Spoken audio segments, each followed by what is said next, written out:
paksa, cara menyenangkan penuh cinta. Read aloud, bacakan nyaring sesering mungkin. Manfaatnya sungguh bukan main.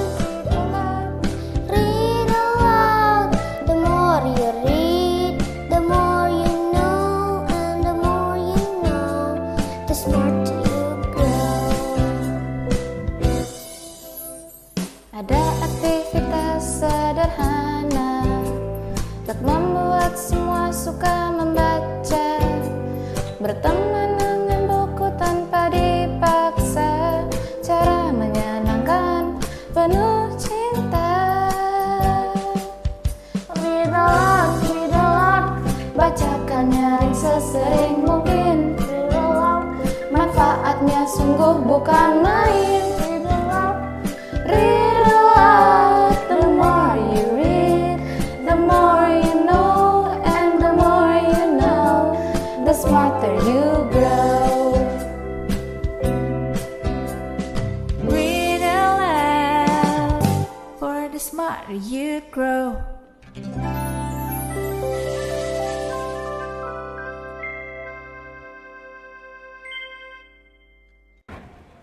Hello, I am Saliha and I'm from grade 5. Today I'm going to read a story by the title of Hansel and Gretel, a German fairy tale retold by Katherine Follett, illustrated by Letizia Rubegni. For 3 summers, frost killed the apples and froze the wheat. Hansel and Gretel's family had nothing to eat but last year's moldy potatoes. Their father became weak-willed and faint, and their stepmother's once glad face grew thin and sharp. Hansel almost envies his sister, who was too young to recall happier times. One morning, father beckoned the children. "Come with me for a walk in the woods. Perhaps we can find some mushrooms." Gretel happily followed. "Where are we going?" Hansel asked. Father turned his head, glancing back over his shoulder. Hansel spied his stepmother watching from the front window, and he got a bad feeling. Father furtively squeezed a small crust of bread into Hansel's hand and whispered, "Here, our last bit of bread." Hansel wanted to tear the bread in two, give one half to Gretel, and gobble down the other, but he couldn't shake the worry from his mind. Something about the stepmother had glared at them from the window made him uneasy. Though his mouth watered, Hansel regretfully tore the bread into crumbs and dropped them as he walked, marking their path as father trudged deeper and deeper into the forest. Then, in a dark dell, father stopped, his hands and voice shaking. "Your stepmother and I don't have enough to feed you. There is a village over the hill where you may find another family." Hansel hesitated, felt sick to his stomach. "Do as I say," father pleaded, "for your sister's sake." With that, he slipped into the shadows and hurried away. Gretel cried out and chased him, but she soon fell behind. "Don't worry," Hansel said, holding her shoulder. "I made a path." He pointed to the breadcrumbs bright against the dark forest floor.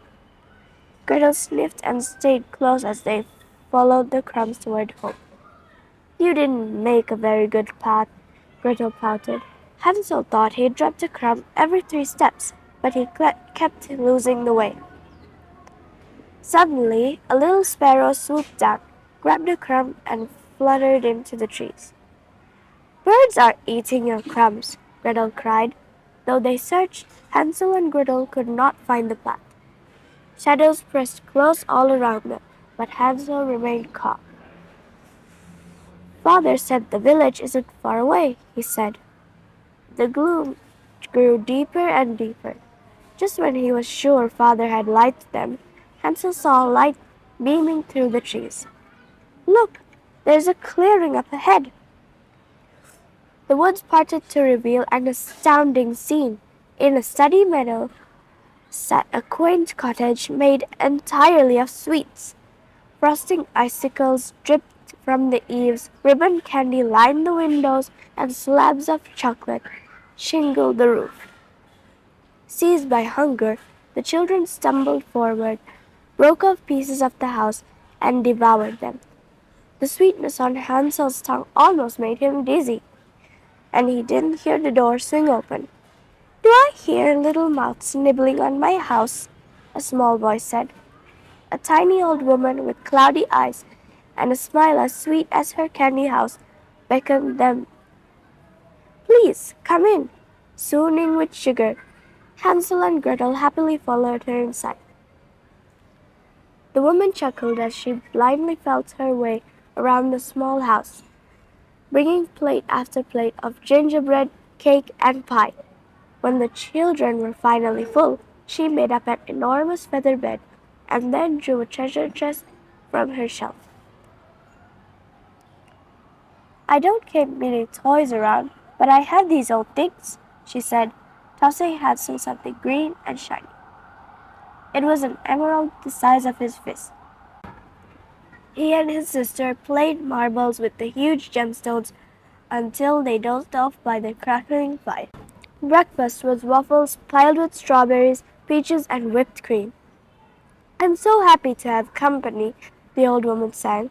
"I wonder, though, if you would mind doing a few chores for me. My eyesight isn't so good anymore." "Of course," Hansel cried. The woman handed Gretel a broom and pointed Hansel to a broken candy cane latch on a high window. "It's too tall for me. Maybe you can climb into that bird cage and reach it from there."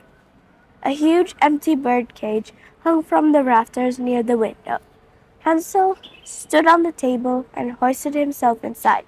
He heard a click as the cage door swung shut behind him. Gretel didn't see the cage door close, but she heard the click and saw a wicked smile flash across the old woman's face. Hansel jostled the door, but it was latched tight. "What happened?" Gretel asked. "Get back to work," the woman snarled, her voice suddenly low and cruel. Gretel gasped. "Isn't it comfortable up there?" the woman cooed at Hansel. "Here's some more cake to keep you occupied. You're a bit thin now, but you'll fatten up soon enough." The hair stood up on the back of Gretel's neck, but she was too afraid to object. "Is there anything else I can help you with?" she asked the old woman, making her shaking voice with false cheer. "Oh, there's plenty," the woman hissed, bringing out an old mop, a rusty bucket, and a dirty rag that looked especially loathsome against the sugared walls of the candy house. Gretel scrubbed the floor, shook out the bedding, and washed the dishes, always with one eye on the old woman. Every day the woman shoved another mound of treats into her brother's cage, then reached up and seized his arm in her claw-like grasp. As time passed, Hansel's arm filled out and grew soft. The woman smiled in a way that turned Gretel cold. Gretel was too small to reach the cage or fight the woman. She felt helpless, but one evening as she swept up after supper, she spotted a chicken bone in the dustpan, and it gave her an idea. After nightfall, Gretel tossed the bone into Hansel's cage. "Give this to her instead when she grabs your arm," she whispered. From then on, when the woman reached out for Hansel's arm, she pinched the bone. "Why aren't you getting fat?" she demanded, growing more and more frustrated each day. Finally, the old woman cursed under her breath. "I'm not waiting any longer. Girl, fill that big crock with water and fetch enough wood for a hot fire." Gretel's stomach jumped. She felt sick, but she did as she was told. When the water began to bubble, the old woman tossed her to Hansel's cage. She had to stand on a chair to open the door. This was Gretel's chance. With all her strength, Gretel swung her broom at the cage, knocking it from its hook. As the cage and Hansel came crashing down, the woman stumbled backward and fell. Hansel squirmed free and leaped to his feet.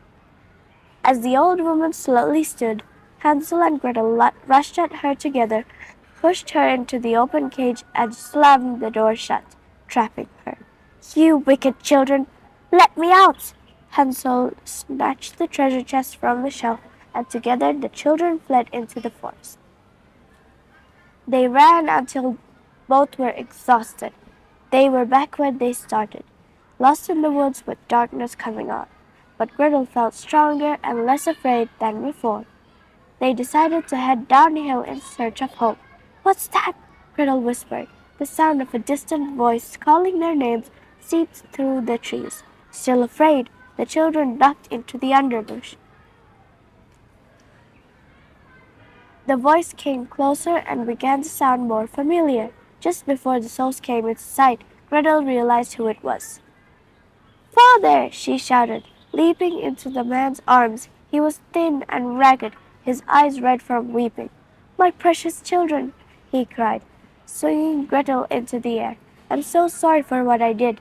I sent your stepmother away, and I've been searching for you ever since." The family was overcome with happiness, but then Father got a sad look in his eyes. "We still have no food," he admitted.